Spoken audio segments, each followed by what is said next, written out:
Programme night addition में हम आपको खुशामदीद कहते हैं। नाजरीन, अच्छी बात तो ये है कि मौजूदा हालात में नाराज़गियाँ भी हैं, इसके बावजूद सियासी मफादात के बीचों बीच हर तरफ से हम देख रहे हैं एक ही आवाज़ उठ रही है और वो है मुज़ाकरात की।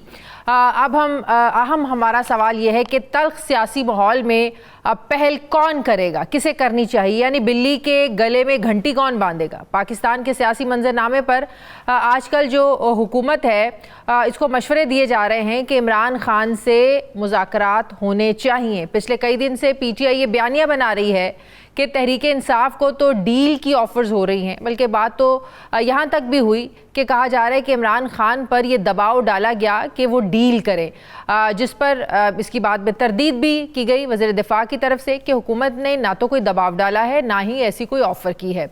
अब देखा जाए तो मौजूदा सियासी लड़ाई की सबसे बड़ी फरीक मुस्लिम लीग नून है और पीटीआई है। दोनों एक दूसरे पर मैंडेट चोरी का इल्ज़ाम लगाते हैं। नून लीग का इल्ज़ाम ये है कि 2018 में पीटीआई को मुसल्लत किया गया। यही इल्ज़ाम ज़ाहिर है आज पीटीआई भी ये इल्ज़ाम लगा रही है और जो फॉर्म 45 और 47 की जंग है इसको लेकर ही दोनों के दरमियान जो लड़ाई है, जो कशीदगी है वो बड़ी है। राना सनाउल्लाह तो खुलकर अब ये एतराफ़ करते हैं कि 2024 के इलेक्शन 2018 के जैसे ही हैं।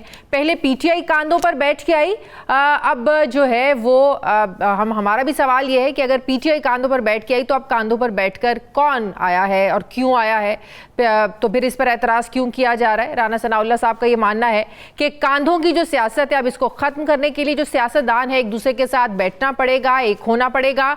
मुल्क को बहरानों से निकालने के लिए मियां नवाज शरीफ भी कल भी इमरान खान से बात करने के लिए तैयार थे और राना सनाउल्लाह साहब ने कहा कि वो तो आज भी बात करने के लिए तैयार हैं।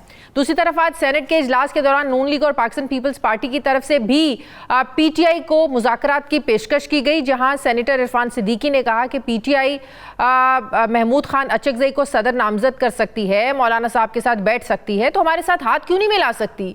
पीपल्स पार्टी के सेनेटर शहरी रहमान ने यह मशवरा दिया कि आगे बढ़ने के लिए पीटीआई को अपना रवैया तो बदलना होगा, दूसरों को चोर डाकू कहना छोड़ना होगा, आए मुल्क और जमहूरियत की खातिर मिलकर काम करें। ईवान में तो पीटीआई ने हुकूमती पेशकश का कोई मस्बत जवाब नहीं दिया, लेकिन सवाल पैदा होता है कि क्या हुकूमत पेशकश से आगे बढ़कर कोई अमली इक़दाम भी इस पर उठाएगी। ये भी सवाल है कि नवाज शरीफ और हुकूमती आमादगी के बाद क्या बानी पीटीआई अपना जो उनका एक सियासी रवैया है और इन दो पार्टियों को लेकर जो इनकी एक सोच है उसमें भी कोई बदलाव आएगा या नहीं आएगा। एक तरफ जहां मुज़ाकरात की ऑफर्स हैं, बातें हैं, वहीं पीटीआई जो है वो अपनी शराइत भी रख रही है। सेनेट में पीटीआई के अपोजिशन लीडर शिबली फराज ने आज सहाफ़ियों से बात करते हुए कहा कि हुकूमत और इस्टेब्लिशमेंट से तो मुज़ाकरात के लिए तैयार है, लेकिन पहले मुकदमात ख़त्म किए जाएँ और मुज़ाकरात के लिए एक माहौल बनाया जाए। अब इसमें तो कोई शक नहीं है कि सियासी दर्जा हरारत को कंट्रोल में रखना और एक माहौल बनाना ज़ाहिर हुकूमत की पहली जिम्मेदारी है, हुकूमत की ही ये जिम्मेदारी बनती है। मगर ये सवाल ये है कि क्या अपोजिशन का यहाँ पर कोई किरदार नहीं है, क्योंकि एक तरफ तो पीटीआई मुज़ाकरात चाहती भी है तो दूसरी तरफ इस्लामाबाद पर कब्जा करने की भी बात करती है। कल हमने देखा कि वज़ीर आला केपी के अली अमीन गंडापुर ने किस तरह ये कहा कि अगर ये हमारी बातें ना सुनी गई मौजूदा वक्त में तो हम इस्लामाबाद पर कब्जा भी कर सकते हैं। ज़रा देखिए क्या कहा उन्होंने। आने वाला वक्त, आने वाले कुछ दिन, इसमें अगर हक ना मिला तो फिर एक सूबा है, वो है खैबर पख्तूनख्वा। वो सूबा जब निकलेगा तो वो सूबा फिर जब वापस जाएगा तो इमरान खान को भी लेके जाएगा और ये हुकूमत भी गिरा के जाएगा। एक दफ़ा पहले मुझे सजा दी है आप लोगों ने कि मैंने एक ट्वीट की थी कि हम इस्लामाबाद पे कब्जा कर लेंगे। अब मैं कह रहा हूँ हक ना मिला तो हम इस्लामाबाद में, इस हुकूमत से इस्लामाबाद पे कब्जा करेंगे। ये क्यों इतनी कन्फ्यूजन है तहरीक इंसाफ के अंदर? एक तरफ मुफाहमत की बात, मुज़ाकरात की बात, दूसरी तरफ मज़ाहमत की बात, इस्लामाबाद पर कब्ज़े की बात। तो कोई तहरीक इंसाफ से कहता है कि बात तो सिर्फ इस्टेब्लिशमेंट से होगी, बात सिर्फ जो है वो आर्मी चीफ से होगी, DGI से होगी। दूसरी तरफ एक ग्रुप उठता है, वो ये कहता है कि नहीं, सियासी जमातों से भी बात होगी, इस्टेब्लिशमेंट से भी बात होगी। तो पीटीआई के सफ़ों के अंदर जो है वो अपनी ही क्लैरिटी नहीं है कि आखिर वो चाहते क्या है, मुफाहमत चाहते हैं, मज़ाहमत चाहते हैं, बातचीत चाहते हैं, अगर चाहते हैं तो किससे चाहते हैं। इसी पर मैं बात करूंगी। मुझे अली मोहम्मद खान साहब तहरीक इंसाफ के रहनुमा ज्वाइन कर रहे हैं। अस्सलाम वालेकुम।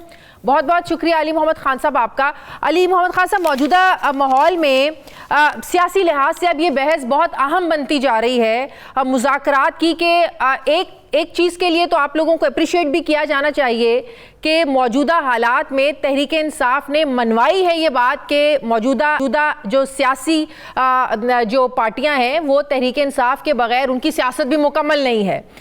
लेकिन इसके बावजूद हम देखते हैं कि वो लोग आपको बात भी कर रहे हैं, मुज़ाकरात की ऑफ़र भी कर रहे हैं, लेकिन हम जो अगर लचक कहीं से नहीं देख रहे हैं वो तहरीक इंसाफ की सफ़ों के अंदर से हमें लचक नज़र नहीं आ रही है। दूसरी कन्फ्यूजन भी बहुत ज़्यादा नज़र आ रही है।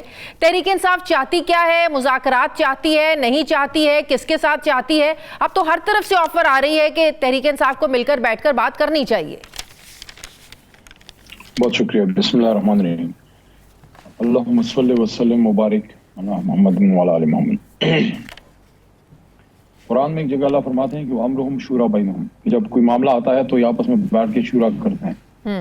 तो मज़ाकरात गुफ्तगू तो ऐन बैन ही इस्लाम के मुताबिक है। अब उसमें गो अहेड देने के लिए तो सबसे इम्पोर्टेंट शख्सियत इमरान खान साहब हैं।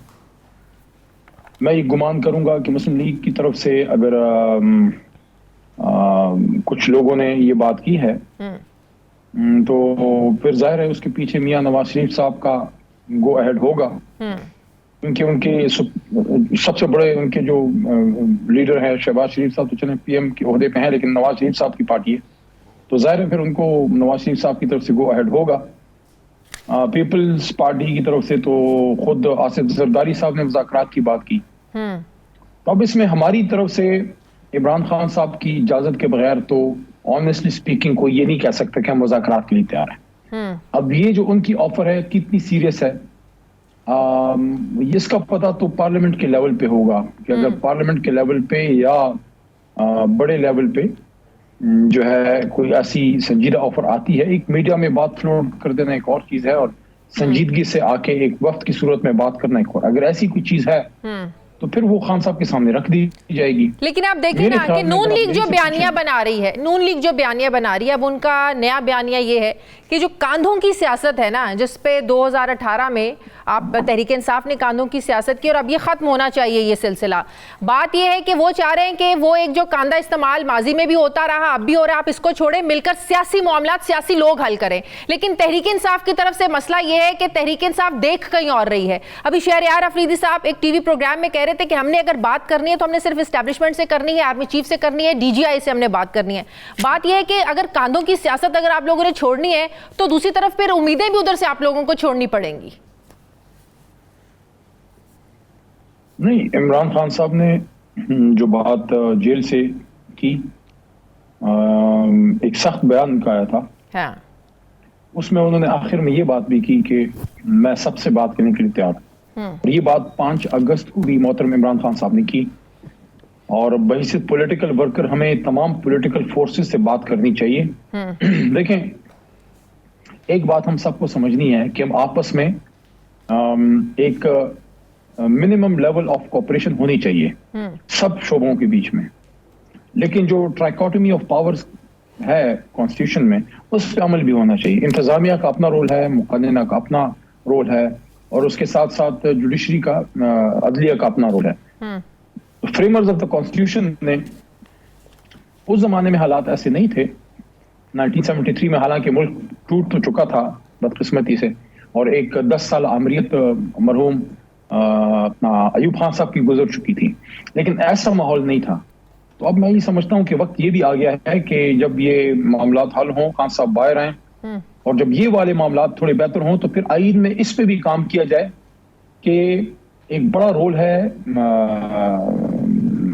जर्नलिज्म का, आपके शोबे का, प्लस एस्टैब्लिशमेंट का रोल भी चॉक आउट हो कि कहाँ कहाँ उनका एक इनपुट उनसे ली जानी चाहिए। जैसे सिक्योरिटी के मामला हैं वो तो वैसे भी ली जाती है, फॉरेन अफेयर्स के कुछ इश्यूज ऐसे हैं जिसमें उनका, जैसे हिंदुस्तान है या अपना अफगानिस्तान है या साथ में बॉर्डर पार ईरान है, हमसाया मुल्क है लेकिन हॉट एंड कोल्ड रिलेशंस रहे हैं। अल्लाह करे कि अब हमारे बेहतर हों, जो सदर साहब उनके आए हैं। तो मेरे ख्याल में नया इमरानी मुआहदा जिसको कहते हैं, या नए कुछ नई चीजों पे बात होनी चाहिए, लेकिन गुफ्तगू से ही मसाइल का हल निकलेगा।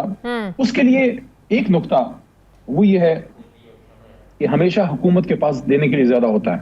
हाँ। तो हुकूमत ने ही माहौल बनाना है। देखें लेकिन आप लोगों की शर्त बड़ी कड़ी है ना, सुने ना अली मोहम्मद खान साहब, अगर हुकूमत ने माहौल बनाना है, हुकूमत ऐसे तो माहौल नहीं बना सकती ना कि जो आप कह रहे हैं हमारा मैंडेट है हमें दे, इसका मतलब है वो हुकूमत से फारिग हों, आप लोगों को हुकूमत दी जाए तो बात हो सकती है। ऐसा तो नहीं हो सकता। अगर आप कह रहे हैं कि हुकूमत माहौल बनाए, हुकूमत तो पहल कर सकती है, वो पहल कर भी रही है। दूसरी बात ये कि आप लोगों की तरफ से गुड कॉप और बैड कॉप का खेल खेला जा रहा है। आप बड़ी देखिए ना, आप बड़ी पॉजिटिव बातें कर रहे हैं। आप केपी के सीएम साहब को सुनिए, वो कहते हैं जी इस्लामाबाद जाएंगे, कब्जा करेंगे, इमरान खान को भी छुड़ा कर लाएंगे। ऐसे इमरान खान को कौन छोड़ेगा, और ऐसे आज तक कभी किसी ने छुड़वाया है? ऐसे पाकिस्तान की हिस्ट्री में कभी छूटा है? तो बात यह कि ऐसे माहौल मुज़ाकरात का बनता बनता फिर इन बातों से खराब हो रहा है। देखिए, जलसे में तो चले जज्बाती बातें होती हैं, वो संजीदा आदमी है, सीएम है, सूबा चला रहे हैं, ऐसी कोई बात नहीं है। जलसा है, जलसे में तो बात होती है। लेकिन मैं आपके जो मेन सवाल है उसकी तरफ आता हूँ। इमरान खान साहब को रिहा किए बगैर बात आगे बढ़ेगी नहीं। अच्छा। संजीदगी जो है वो सामने नहीं आएगी। जहां तक आपका दूसरा नुक्ता है, मैं उससे एग्री करता हूँ, क्योंकि मैंडेट हमारा है, चोरी किया गया है। अगर हमें हमारा मैंडेट मिलता है तो ये ऐसी है कि आप किसी शख्स को कहें कि अपने गले में फंदा डाल लो, तो कोई भी जिसने कत्ल किया हो खुद नहीं फंदा डालता, उसके गले में फंदा डालना पड़ता है, और ये फंदा डलेगा सुप्रीम कोर्ट की तरफ से। और मैंने आज भी ILF की हमारी एक जो गवर्निंग बॉडी, सबसे जो प्राइम बॉडी है, उसकी मीटिंग हुई, तो उसमें मैं भी शरीक था।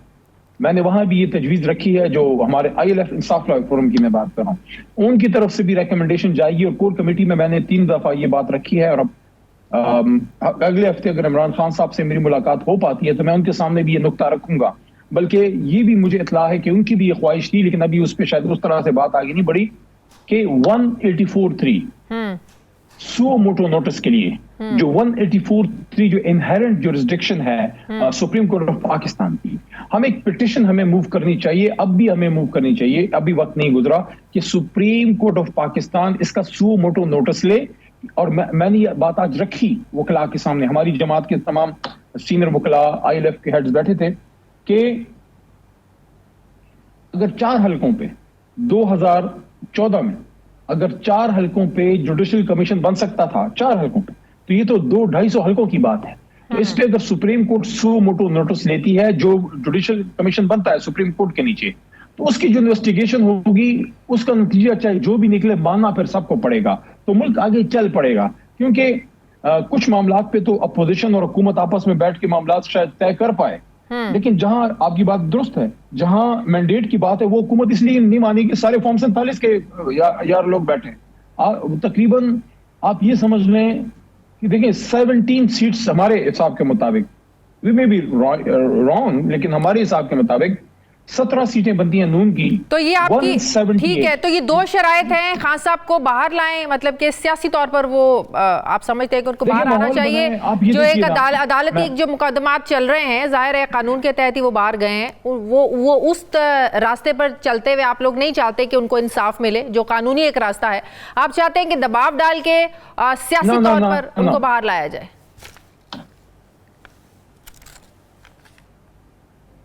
नहीं, देखें, अगर तो जेन्युइन केसेस हैं तो कौन जो है वो चाहेगा कि मेरे केस वापस लें।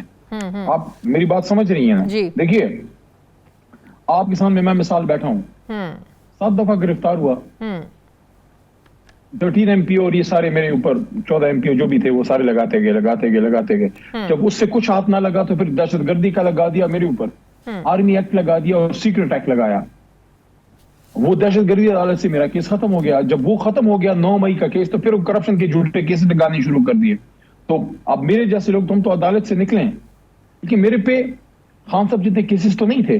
जो केसेस 9 मई का था या उन्होंने दहशतगर्दी का, तो कुल मिला के जितने भी थे वो मेन केस से निकल गया। खान साहब पे तो 200 के करीब केस बनाए, सारे पॉलिटिकल केसेस हैं, सबको पता है, पे बनते हैं, हम सियासतदानों पे बनते हैं। अब ये अगर जेन्युइन केसेस हैं, तो आप 200 केसेस के लिए अगर आप अदालतों में जाएं, हम जा रहे हैं, हम डिफेंड कर रहे हैं, तो उसमें तो आपको पता नहीं कितना लामतनाही अरसा गुजर जाएगा, और केसेस भी सारे के सारे बोगस, सारे के सारे जेली केसेस में आप मुल्क के सबसे बड़े लीडर को घुसा दें, उसमें उसको मकड़ी के जाले में घेर लें और फिर कहें कि मुज़ाकरात करते हैं। जो बात करूं ना, माहौल बनाएं, माहौल इस तरह से बनता है कि अब आप ये देखिए, डॉक्टर यास्मीन साहिबा हैं, कैंसर सर्वाइवर हैं, 85 साल हैं,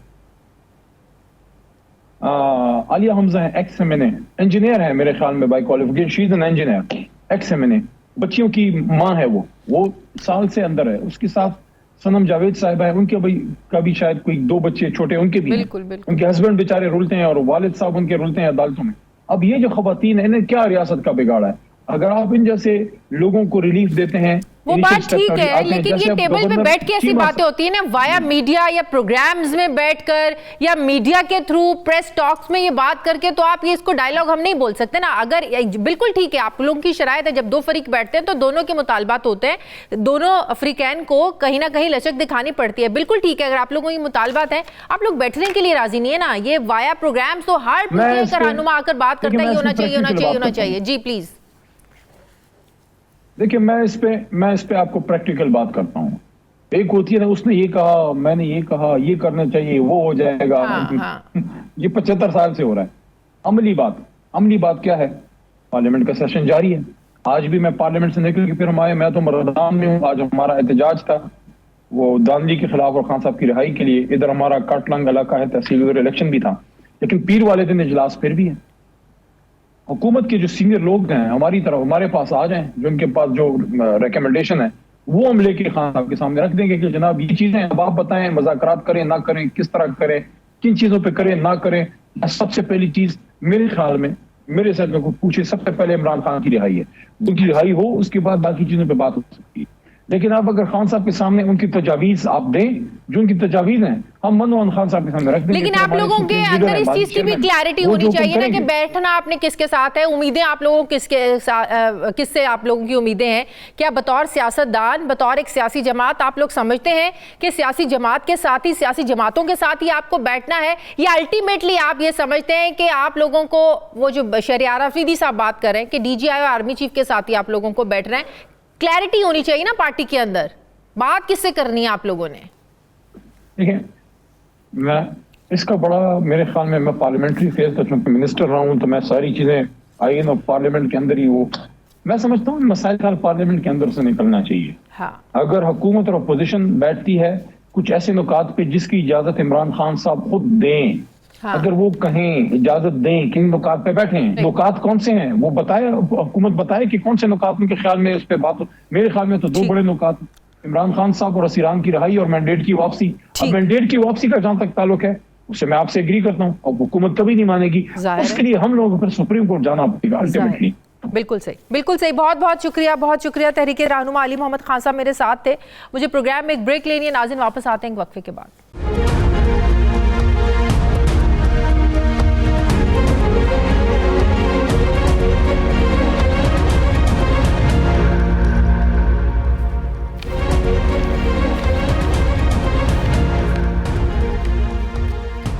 ब्रेक के बाद एक बार फिर से आपको खुशामदीद कहते हैं नाजरीन।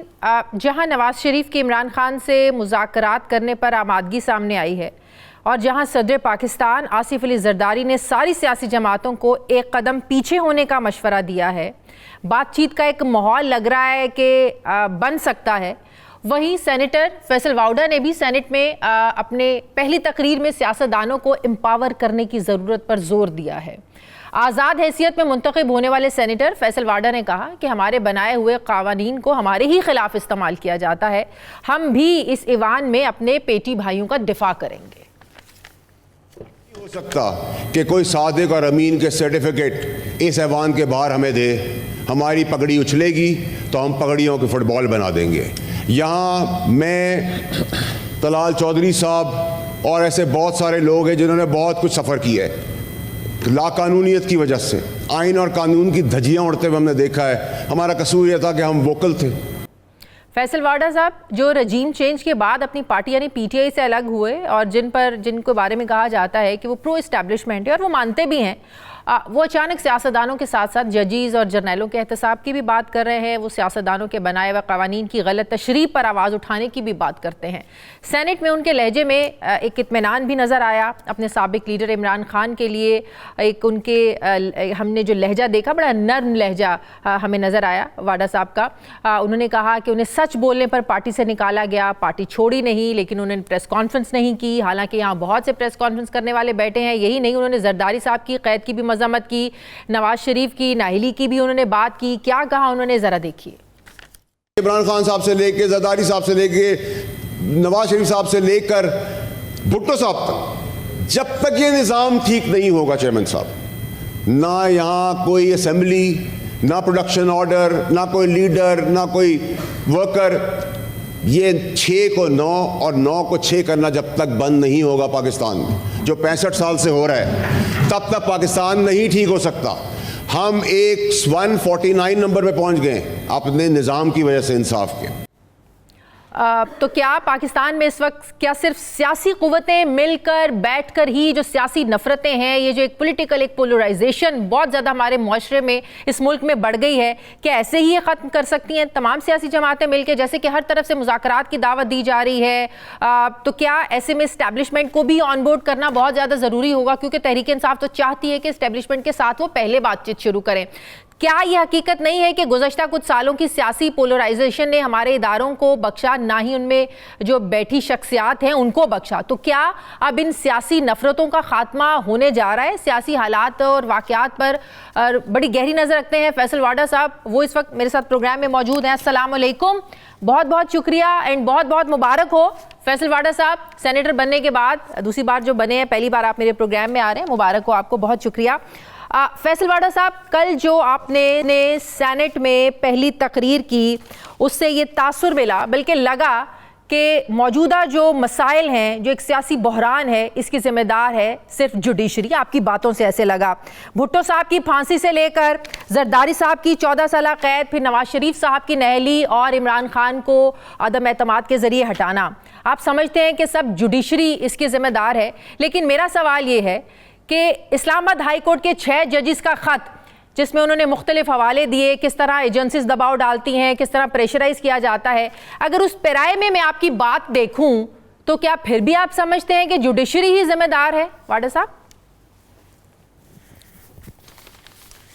देखें, शाज़िया साहिबा, आप की कनपट्टी पे मैं बंदूक रख दूँ और आप 1 साल बाद बोलेंगी तो मैं तो ये आपसे सवाल करूँगा, तो 1 साल तक आप कहाँ थी? 1 घंटा लेट हो सकता है, 2 घंटे लेट हो सकते हैं, 1 दिन लेट हो सकता है, 1 साल लेट नहीं हो सकता, नंबर 1। नंबर 2 ये कि हो सकता नहीं। मैं किसी की बात की, मैं सिर्फ ये कह रहा हूँ कि शवाहिद, आपने तो फैसला शवाहिद पे करना है, ज़बान पे तो नहीं करना। या आप किसी को मार्क करेंगे, शवाहिद इकट्ठे करें, या आप शवाहिद देंगे, उसी पर आप फैसला करते हैं ना। तो मैं तो इन्वेस्टिगेटिंग एजेंसी नहीं हूँ, लेकिन मैं भी इशारा करता हूँ, मैं भी रास्ता बताता हूँ। अब मेरा सवाल ये है कि भुट्टो साहब को आपने फांसी दे दी तो आप कलम तोड़ देते। मैं कहता हूँ ज़ियाउल हक ने बंदूक रख दी थी सर पे जज के, हम खुल के बात कर लेते हैं। आर्मी ने, ज़ियाउल हक साहब ने आए, बंदूक पकड़ पट्टी में रखी और कहा लिखो भाई, पेन तोड़ देते, खड़े हो जाते, मौत को दावत दे देते। जस्टिस तो इसी को कहते हैं। सही। अब 40 साल बाद, मेरे पैदा होने से पहले ही सबको पता है कि जब भुट्टो साहब का अदालती कत्ल हुआ है, तब 40 साल बाद क्यों बता रहे हैं भाई? नंबर 1। और फिर अलामती सजा दे देते, सिम्बॉलिक। एक दूसरा ये कि आपने जरदारी साहब को 14 साल रखा, किस कानून के तहत रखा? कौन सा कानून है पाकिस्तान के अंदर, दुनिया के अंदर के बगैर सबूत के 14 साल आप उसको रख लें इंसान को? फिर आप ब्लैक लॉ डिक्शनरी, यानी कि सेनेट में मैं ग्रीन लॉ डिक्शनरी निकाल के किसी को भी थोप दूं, तो सुना नहीं है, कानून है ही नहीं, किताबों में नहीं है। आपने उनको नाइल कर दिया। इमरान खान साहब की चलती हुई हुकूमत, इतवार के दिन कोई इंसाफ बेवा को, कोई यतीम को, कोई गरीब को, कोई किसी की इज्जत लुटी हुई हो, कोई किसी के लिए कॉज के लिए, तो दफ्तर खुलते हमने नहीं देखे। हमारे प्रेजेंट वैन आ गई, पाबंद किया गया कि अभी लो 12 बजे पहले लो। भाई क्यों हम लें? हमारी मर्जी, हम लेटें, प्यार करें, पैसे दें, डेवलपमेंट फंड दें, आसरा दें, लारे लप्पे दें, हमारा काम है। सब छोड़ दें, सब कुछ छोड़ दें। अभी मर मर के नून लीग में पंजाब हुकूमत ने एक अच्छा काम किया, गरीब के लिए सस्ती रोटी की, उसमें स्टे ऑर्डर आ गया है। यानी कि महंगाई पे स्टे ऑर्डर नहीं आएगा, कभी भी सस्ती रोटी गरीब के पेट में जा रही है, स्टे ऑर्डर आ गया। रेकॉर्ड एक्ट के अंदर अरबों डॉलर का नुकसान हो गया अदालती फैसले से। अजाला कौन देगा भाई? स्टील मिल तबाह हो गई स्टे ऑर्डर्स पे, अजाला कौन देगा? नस्ला टावर गिरा दिया, गरीब यतीम बच्चे मासूम सड़क पर आ गए। उन्होंने एक मिसाल के तौर पर 1 करोड़ रुपए का फ्लैट लिया था, 3 करोड़ रुपए का फ्लैट हो गया, उनको सड़क पे ले आए। कॉन्स्टिट्यूशन टावर क्यों नहीं गिराते? क्योंकि उसमें आपके, मेरे, हम सबके घर हैं, फ्लैट्स हैं। अब आप नस्ला टावर को कह रहे हैं कि 3 करोड़ पे वसूल करो जमीन से। वो 300 करोड़ रुपए की जमीन थोड़ी है भाई, वो तो 50 करोड़ मर मर के 50 लाख भी नहीं मिलेंगे किसी को। इनका जजाला कौन देगा? हम तो नाहल निकम्मे, आप तो मुल्क संभाले ना। तो नवाज शरीफ साहब के साथ भी ज्यादती हुई, आज इमरान खान साहब के साथ भी ज्यादती हो रही है। फिर देखिए, तो इस पे कोई रॉकेट साइंस की आपको जरूरत तो नहीं है ना। रॉकेट साइंस की जरूरत है कि जो मैंने आपको हिस्ट्री बताई है आप छोड़ दें। मैं सब गलत बोल रहा हूं। सस्ती रोटी stay order, can you believe it? महंगी रोटी पे स्टे ऑर्डर नहीं आया। 31 अरब रुपए यूनिट बेचे बगैर एनर्जी कंपनी को कोई नोटिस नहीं हुआ। 2700 बिलियन फंसा हुआ स्टे ऑर्डर्स के बीच में। यहां भीख मांग रहे हैं 1 रुपए के लिए।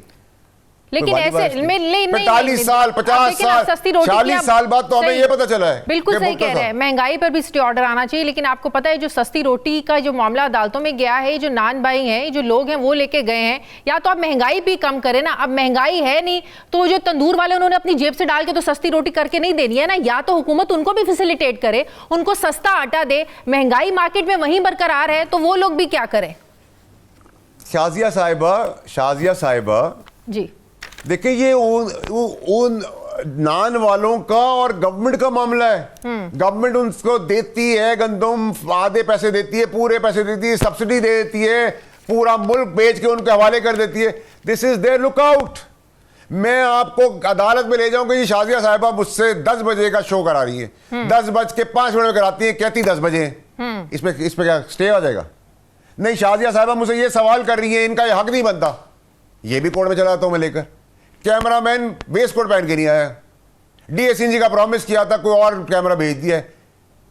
ये क्या है? तो ठीक है, आप कहीं ना कहीं नहीं समझते कि सियासतदान भी कसूर है, सियासतदान भी कसूरवार है। हर मामले को उठाकर सियासतदान ही अदालतों में लेके जाते हैं ना वाडा साहब। 100% जब सियासतदानों की 100 नहीं 500% मिस्टेक है। इतनी बड़ी कमजोरियों की फाइलें, मरते हुए भी कमजोरियां नहीं खत्म कर रहे अपनी। भाई छोड़ दो हवे सपना। अब मैंने ही तो ये आगे कहा है कि पेटी बंद भाई सेनेट के अंदर। पीटीआई के आदमियों को हम खड़े होंगे, नून का आदमियों को हम खड़े होंगे, पीपल्स पार्टी को हम खड़े होंगे। कानून भी हम बनाएंगे, पास भी हम कराएंगे, इंप्लीमेंट भी हम कराएंगे, तशरीह भी हम करेंगे, समराइज भी हम करेंगे। सादिक अमीन के फैसले भी लेजिस्लेटर को करने चाहिए। यह नहीं हो सकता कि आपके लिए शराब हलाल है और मेरे लिए हराम है। यह नहीं हो सकता। मैं एफिडेविट भरूंगा तो जज और जनरल और जर्नलिस्ट भी भरेगा। ऐसा नहीं है कि मैं भरूंगा और आप नहीं भरेंगे। अगर नहीं था कानून, लाएंगे, दिखाएंगे, करेंगे, 150 से रिवर्स गेन लगाएंगे। तब आप IMF के पास चले जाएं, आप यूनाइटेड गवर्नमेंट ले आए, इमरान खान साहब को ले आए, ट्रंप को ले आए, अरबों डॉलर की इन्वेस्टमेंट ले आए। पाकिस्तान आगे बढ़ ही नहीं सकता जब तक। ठीक है, मसले की जड़ क्या है? उस प्रेशर को भी खत्म कदम नहीं बढ़ सकता। उस प्रेशर को खत्म करना जरूरी है। प्राइवेटाइजेशन, अभी प्राइवेटाइजेशन होने जा रही है। हाँ जी, जी उस प्रेशर को खत्म करना जरूरी नहीं है जो डाला जाता है। मसले की जड़ शाजिया साहिबा, अगर बेल आपने दे दी है, मैं गिरबान किसी और को क्यों पकड़ूं? बहुत शुक्रिया सेनेटर फैसल वाडा साहब मेरे साथ थे, थैंक यू। नाज़रीन, प्रोग्राम में वक्त हुआ एक ब्रेक का, वापस आते हैं वक्त के बाद।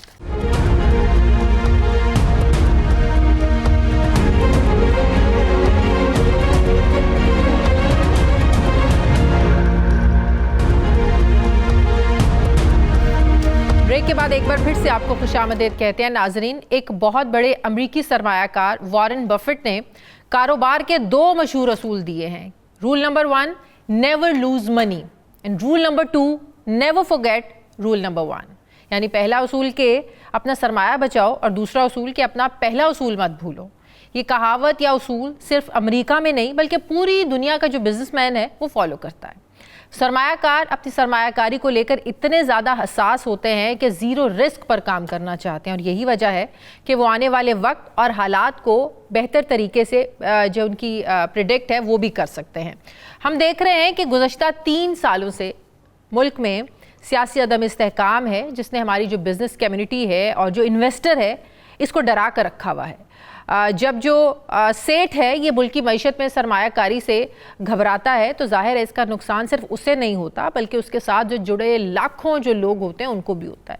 यानी मुल्क की मईशत को चलाने में सबसे बड़ा किरदार किसी भी मुल्क की बिजनेस कम्युनिटी का होता है। लेकिन बदकिस्मती है कि हमारे यहाँ ब्यूरोक्रेसी भी बिजनेस कम्युनिटी से अहम है, सियासतदानों के आगे भी बिजनेस कम्युनिटी पानी जो है वो भरती और फैसला साज भी पॉलिसियाँ बनाते हुए उन्हें कुछ समझते नहीं है। तो फिर उसका नतीजा क्या निकलता है कि जो कारोबारी अफराद हैं उनका जो एक एतमाद होता है वो बन नहीं पाता और एक जो ट्रस्ट डेफिसिट रहता है जिसकी वजह से मामलात आगे नहीं बढ़ते और फिर मुनासिब हालात ना होने की वजह से बिजनेस में सरमायाकारी करने का वो रिस्क नहीं कोई भी इन्वेस्टर लेना चाहता। इस वक्त मुल्क में मईशत का जो पहिया है वो जैम होकर रह गया है। किसी से पूछो तो वो अपने कारोबार के कोई भी अच्छे हालात नहीं बताता और इनका हालात का जो जिम्मेदार है कोई बिजनेसमैन नहीं है बल्कि इसे कारोबारी माहौल देने वाले फैसला साज हैं या सियासी अदम इस्तेहकाम पैदा करने वाले सियासतदान हैं। 8 फरवरी के इलेक्शन के बाद एक सवाल हर एक की ज़बान पर था कि ये हुकूमत कितना अरसा चलेगी और यही वो एक रिस्क फैक्टर है जो आज भी बिजनेस कम्युनिटी की एक बद एतमादी की वजह है कि जब तक मुल्क में स्टेबिलिटी नहीं आती है तब तक फाइनेंशियल स्टेबिलिटी आना वो भी मुमकिन नहीं है और बिजनेस कम्युनिटी ऐसे ही सवालात करती रहेगी जो 2 रोज़ पहले कराची चैम्बर ऑफ कॉमर्स में बिजनेस कम्युनिटी ने भी वज़ीर आज़म शहबाज शरीफ से किए। आइकॉनिक बिजनेसमैन आरिफ हबीब ने तो इस मुआशी और सियासी बहरान को ख़त्म करने के लिए इमरान खान का नाम लिए बगैर उन्होंने ये कहा कि जो अडयाला जेल के बासी हैं उनसे भी आपको हाथ मिलाना चाहिए। क्या कहा उन्होंने, ज़रा देखिए। मुझे याद है कि आपने एक हाथ मिलाया था, वो हाथ आपने मैनेजिंग डायरेक्टर IMF से मिलाया था। IMF से हाथ ना मिलता तो इनसे किस तरह हाथ मिलते हैं? तो मैं चाहूँगा कि 2 और हाथ मिलाएं आपके। एक जो है हमारे पड़ोसियों से हाथ मिलाएं जो आप काम कर रहे हैं इसके ऊपर। दूसरा जो अडयाला के बासी हैं उनके साथ भी आप हाथ मिलाएं, वहाँ भी मामलात को जो है वो बेहतर करने और वो आप कर सकते हैं। ज़ाहिर है कुछ लोग इसे सियासी तौर पर देख रहे हैं लेकिन ये अगर इस पर हम देखें तो ये एक मुआशी तौर पर मशवरा है जिसका वज़ीर आज़म ने कोई मुनासिब उस वक्त जवाब तो नहीं दिया। लेकिन ये हकीकत को मानना होगा कि अदम इस्तेहकाम की अवलीन वजह इमरान खान और इनकी मकबूलियत को सिस्टम में नज़रअंदाज करना है। आज army chief general Asim Munir ने भी इस बात पर जोर दिया है कि मुआशी इस्तेहकाम के बग़ैर मुकम्मल खुद मुख्तारी का तसव्वुर मुमकिन नहीं है। यकीनी तौर पर उनका भी इशारा बैनुल-अक़वामी इदारों जैसे IMF और वर्ल्ड बैंक की तरफ है जो कर्ज के एवज़ हमारी मौशी पॉलिसियों को भी कंट्रोल करने की ज़ाहिर पावर रखते हैं। मुल्क में सरमायाकारी चाहे तो मकामी सतह पर हो या गैर मुल्की इसकी अशद ज़रूरत है और लड़ाई झगड़े के बाज़ार में कोई भी अपनी दुकान खोलना नहीं चाहता। 2 रोज़ पहले कराची चैम्बर के कारोबारी अफराद का वज़ीर आज़म को दिया गया ये जो मशवरा है ये कोई इनफरादी ख्याल था या फिर सारी ताजिर बिरादरी भी इस बहरान का यही हल देख रही है। इसी में मैं बात करूंगी, मुझे कराची चैम्बर ऑफ कॉमर्स के सदर इफ्तिखार अहमद शेख साहब ज्वाइन कर रहे हैं। अस्सलाम वालेकुम, बहुत बहुत शुक्रिया इफ्तिखार साहब आपका। इफ्तिखार साहब, जो आरिफ हबीब साहब की उन्होंने जो प्राइम मिनिस्टर से बात की, मैंने भी अभी इसका जिक्र किया कि वो कह रहे थे जहां आप IMF से हाथ मिला रहे हैं वहां अडयाला के लोगों से भी हाथ मिला लिया जाए। ज़ाहिर है इमरान खान की बात कर रहे थे और हम भी ये देख रहे हैं, हर कोई इस बात को समझता है, हर बाशऊर इंसान कि इस वक्त जो एक सियासी अदम इस्तेहकाम है उसकी एक बहुत बड़ी वजह यह है 8 फरवरी के इंतखाबात में जो कुछ हुआ और फिर इमरान खान का जेल में होना। ये आरिफ हबीब साहब की सिर्फ उनकी ज़ाती राय थी या पूरी ताजिर बिरादरी ये समझती है कि अडयाला में जो कैद इमरान खान है उससे हाथ मिलाए बगैर मामला आगे नहीं चल सकते? जी बिस्मिल्लाहिर्रहमानिर्रहीम। जी ये जो मुलाकात हुई है आरिफ हबीब साहब की, वो हमारी उनसे पहले मुलाकात हुई थी Karachi chamber of commerce and industry की एक एक्सक्लूसिव मुलाकात हुई थी जो 1.5 घंटे की थी। उसके बाद वो मैरियट गए थे जहाँ पर ये बिजनेस कम्युनिटी बैठी हुई थी। उसमें जो आरिफ हबीब साहब ने कहा है यकीनन हमें कोशिश यही करनी चाहिए, गवर्नमेंट को यही हम मशवरा देते हैं बिजनेस कम्युनिटी कि जी जो हमारे हमसाया ममालिक है उनसे इक्वल बेसिस पर हमें कारोबार की तरफ हाथ बढ़ाना चाहिए। लेकिन दूसरा जो उसका पहलू, जो दूसरी बात उन्होंने की है, मैं उससे इत्तेफाक नहीं करता, वो उनकी अपनी ज़ाती राय है। और जो भी मामलात कोर्ट कचहरी में हों, हमें बिजनेस कम्युनिटी के, हम कराची चैम्बर उस पर कॉमेंट्स इसलिए नहीं करते कि वो कोर्ट के अंदर रहते हैं और कोर्ट के जो फैसले होंगे और वो गवर्नमेंट के साथ बैठ कर करेंगे। लिहाजा हमारा जो पहला उनका वर्जन है कि जी जो हमारे हमसाया ममालिक है उनके साथ कारोबार बेहतर होना चाहिए। मेरा ख्याल है सब कारोबार। लेकिन क्या आप ये नहीं समझते कि सियासी इस्तेहकाम के बगैर मौशी इस्तेहकाम आ नहीं सकता? आप देख रहे हैं जब रोज़ बरोज़ एहतजाज होंगे, मुजाहरे होंगे, आप अली अमीन गंडापुर साहब की बात सुने, वो कह रहे हैं हम इस्लामाबाद आ जाएंगे, इमरान खान को ले जाएंगे, कब्जा कर लेंगे। जब इतनी ज़्यादा इंस्टेबिलिटी आपके मुल्क में होगी, कौन बाहर से आएगा इन्वेस्ट करने के लिए? इवन के जो हमारा लोकल यहाँ पे इन्वेस्टर है वो भी नया पैसा लगाने से पहले कोई 100 बार सोचेगा कि आए रोज तो यहाँ पर जो है ना वो दंगे फसाद होते हैं, आए रोज तो जो है ना वो यहाँ पर मुजाहरे होते हैं, एहतजाज होते हैं। तो आप नहीं समझते कि जो आरिफ हबीब साहब ने जिस कॉन्टेक्स्ट में बात की वो यही था कि भाई पहले हमारे मुल्क में सियासी अदम इस्तेहकाम आना जरूरी है, उसके बाद आप देखिएगा मौशी इस्तेहकाम खुद ब खुद आ जाएगा।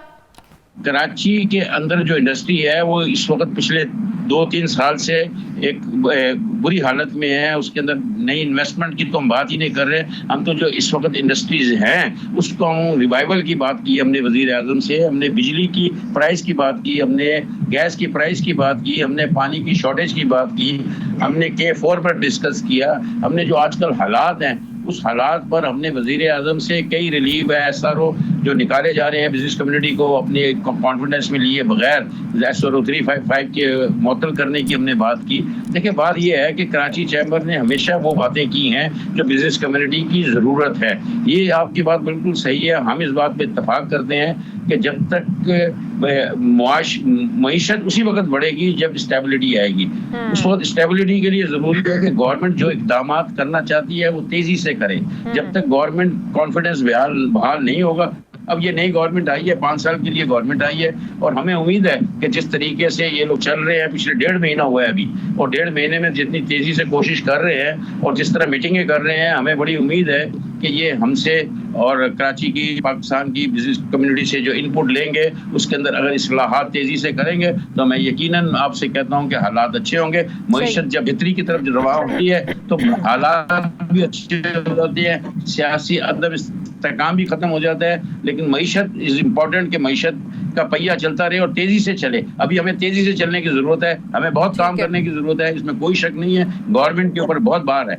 सही। तो आप कह रहे हैं कि आरिफ हबीब साहब की ज़ाती राय है, सबकी ये राय नहीं है कि अडियाला वालों से भी हाथ मिलाना चाहिए। बहुत शुक्रिया सदर Karachi chamber of commerce Ahmed Sheikh sahab मेरे साथ है। बहुत शुक्रिया आपका। प्रोग्राम का वक्त हो गया, फीडबैक दें, अपना ख्याल रखें, मुझे इजाज़त दें, अल्लाह हाफ़िज़।